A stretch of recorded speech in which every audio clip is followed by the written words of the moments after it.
Space, the final frontier. These are the voyages of the Starship Enterprise. Its continuing mission, to explore strange new worlds, to seek out new life, new civilizations, to boldly go where no one has gone before. Those famous words, which become a universally recognized call of science fiction fans and space enthusiasts everywhere, came from somewhere. There was an origin to them, and that origin was the space race of the 1950s and 60s. That space race, which was motivated by all of the wrong reasons, caused some of the greatest advancements of our time.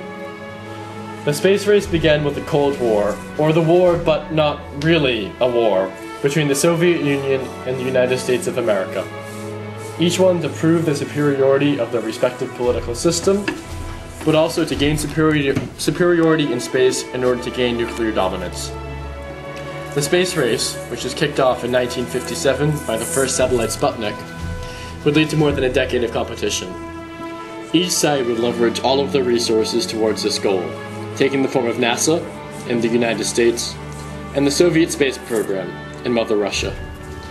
America initially lagged behind in the space race. The Soviets had the first satellite, Sputnik, in space in 1957.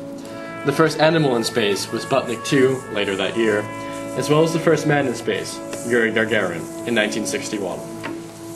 With these milestones lost, Americans had only one hope left: the moon.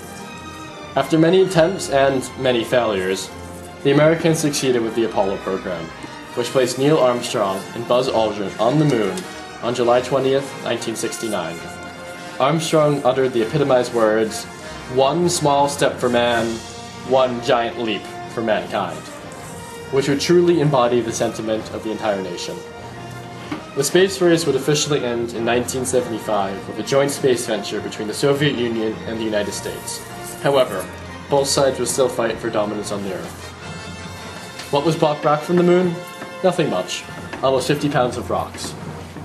The space race, however, led to the development of communication, weather, and spy satellites, militarized space-side installments, orbiting research stations, and countless revolutionary ideas in medicine.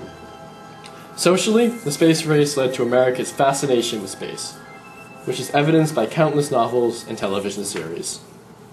Politically, it demonstrated the success of the American system and further asserted American dominance on an international scale.